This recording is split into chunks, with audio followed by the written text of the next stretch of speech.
Assalamualaikum warahmatullahi wabarakatuh. Selamat siang Pak Bima, Mbak Tia, dan teman-teman kelas D. Kami dari kelompok 4 akan mempresentasikan bab 8 soal 2.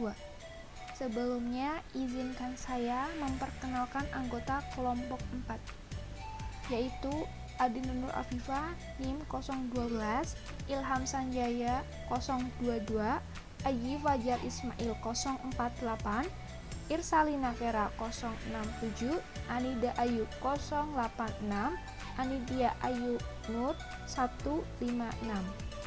Soal 2. Pada tanggal 1 Januari 2020, PT Gareng membeli 25.000 lembar saham yang beredar dari PT Petruk dengan harga per lembar 25.000 dengan ketentuan pembayaran 350 juta dibayar tunai per kas dan kekurangannya dibayar dengan saham PT Gareng sebesar 10.000 lembar. Jurnal yang dicatat oleh PT Gareng ketika membeli saham PT Petruk. Investasi pada PT Petruk sebesar 625 juta. Kas 350 juta, modal 100 juta, dan agio saham sebesar 175 juta. Selanjutnya akan dibahas oleh Ilham Sanjaya. Kepadanya saya persilakan. Ya, terima kasih atas penjelasan dari Pak Adin. Saya Ilham Sanjaya, NIM 022. Di sini saya akan menjelaskan tentang kertas kerja. Yang pertama yaitu aktiva kas pada PT Gareng sebesar 400 juta rupiah, PT Petruk sebesar 10 juta rupiah, dan dieliminasi karena di soal tertulis ketentuan pembayaran 350 juta rupiah dibayar tunai atau kas, maka dieliminasi tertulis 350 juta rupiah di kredit dan neraca gabungannya yaitu 60 juta rupiah di debit. Piutang pada PT Gareng sebesar 100 juta rupiah, PT Petruk sebesar 50 juta rupiah, dan di neraca gabungan tertulis 150 juta rupiah di debit. Investasi pada PT Petruk sebesar 625 juta eliminasi debit, dan neraca gabungannya 625 juta di debit. Terima kasih.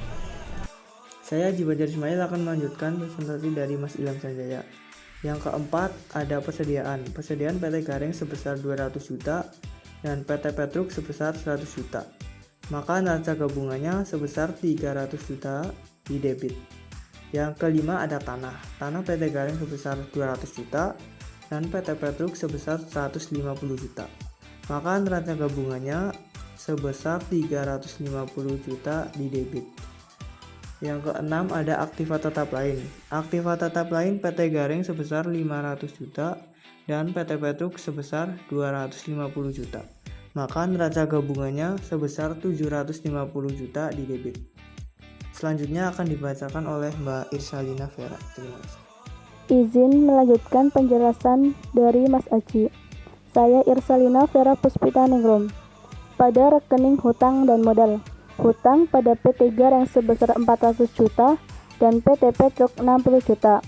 Modal saham pada PT Gareng sebesar 500 juta dan PT Petruk sebesar 250 juta.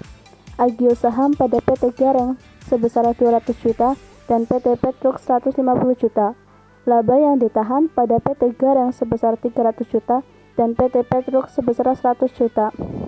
Sehingga jumlah pada PT Gareng sebesar 2 miliar 800 juta dan PT Petruk sebesar 1 miliar 120 juta. Selanjutnya, eliminasi hutang dan modal.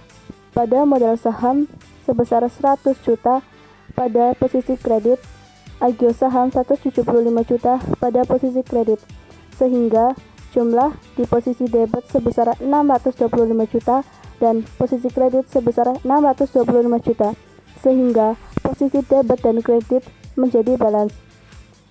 Selanjutnya, neraca gabungan. Hutang dan modal. Hutang sebesar 460 juta pada posisi kredit, modal dan saham 850 juta pada posisi kredit.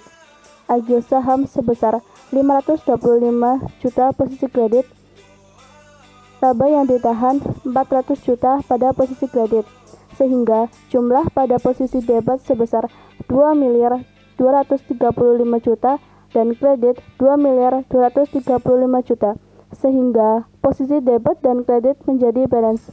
Terima kasih. Saya Anida Ayu akan membahas tentang neraca gabungan. Yang pertama ada aktiva. Aktiva lancar 1 miliar 135 juta. Itu berasal dari kas, piutang, investasi pada PT Petruk dan persediaan. Bisa dilihat di worksheet. Selanjutnya ada kelebihan harga pokok tanah senilai 350 juta. Aktiva tetap 750 juta. Jadi total aktiva 2 miliar 235 juta. Selanjutnya ada hutang. Hutang lancar 460 juta. Terima kasih, selanjutnya akan dibahas oleh Nindya Nur. Saya Aninya Nurasnanda. Yang selanjutnya ada modal. Anak perusahaan, modal saham 250 juta, agio saham 150 juta, laba yang ditahan 100 juta. Jumlahnya 500 juta. Perusahaan induk, modal saham 600 juta, agio saham 375 juta, laba yang ditahan 300 juta. Jumlahnya 1 miliar 275 juta. Total hutang dan modal 2 miliar 235 juta. Terima kasih.